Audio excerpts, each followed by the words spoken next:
Welcome to UAN's TV. I'm Dr. Serena Kelly, and today I am delighted to introduce our European in residence, Stefan Lehne. He is a visiting scholar at the Carnegie Europe in Brussels, where he researches the post-Lisbon Treaty development of the European Union's foreign policy, with a specific focus on relations between the EU and its member states. Thanks for coming, Stefan.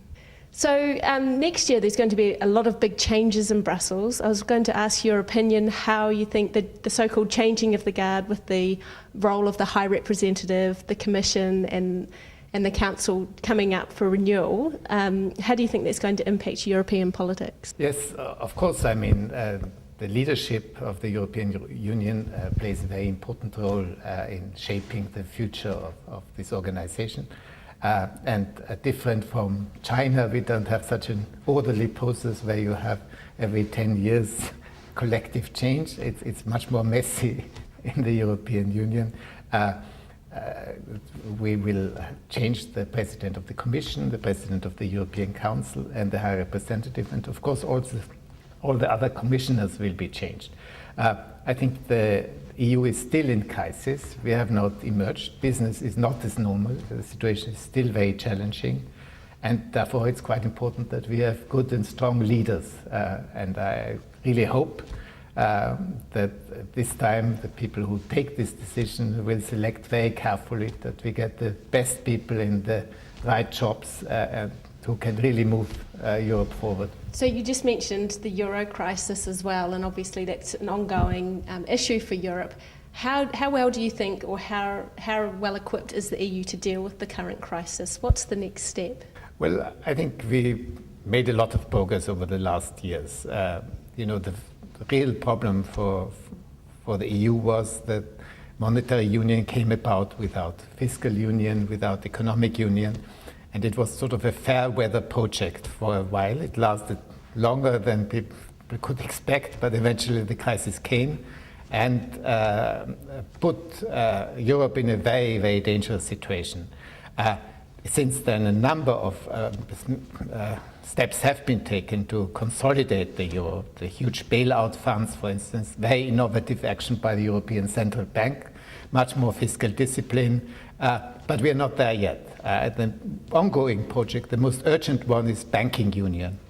We have to break this connection between banking debts and sovereign debts, which is sort of a vicious circle which we have to overcome. And for that you need a supervision mechanism, a single one for the common currency, which is almost completed at this point. And the next step, the much more controversial step, is the banking resolution mechanism. The question is, who decides when a bank has to be closed down and who will bear the economic consequences from that? This, I think, will occupy the European leaders for most of this year and the coming year. But even if that is done, more remains to be done. I think we probably need a special funding mechanism for the Eurozone to support structural change and to counter asymmetric shocks. And ultimately, many people also mean that we need more solidarity on debts. Basically, we will have eventually to move towards Eurobonds. But Mrs. Merkel says not in her lifetime, and her political lifetime just has been extended for a number of years. And it was great to see that Croatia's just recently joined the European Union. What prospects and challenges lies with future EU enlargements? Well, at present, the focus is mostly on the Balkan countries who have been promised future accession in the year 2003 at the Thessalonica summit. And of these countries, Montenegro has already started accession negotiations. It's very likely that Serbia, after the deal with Kosovo, will also get accession talks in January of next year.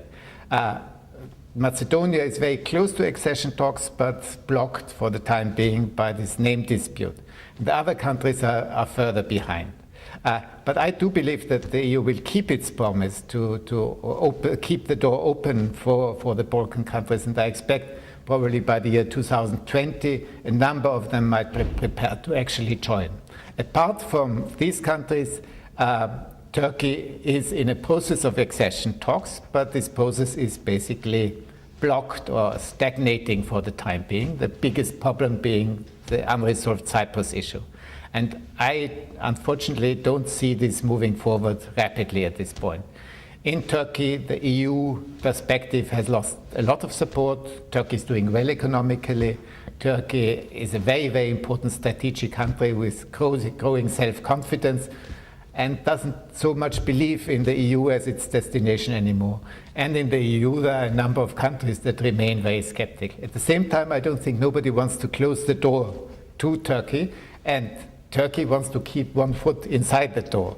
So I believe this present phase of stagnating negotiations might actually continue for a while. And Iceland, which is the only other country that has an accession process, has now frozen accession talks. I think their renewed interest in the EU was mainly a function of the financial crisis. Since this is now overcome, I think Iceland is not very likely to be interested in EU membership anytime soon. But still, even with that, I don't believe the enlargement will be over, because I do think the time will come when Eastern European countries such as Moldova or Georgia, or maybe one day Ukraine, will apply for membership. At the moment, nobody really wants to talk about this a lot because the EU is in a very difficult situation.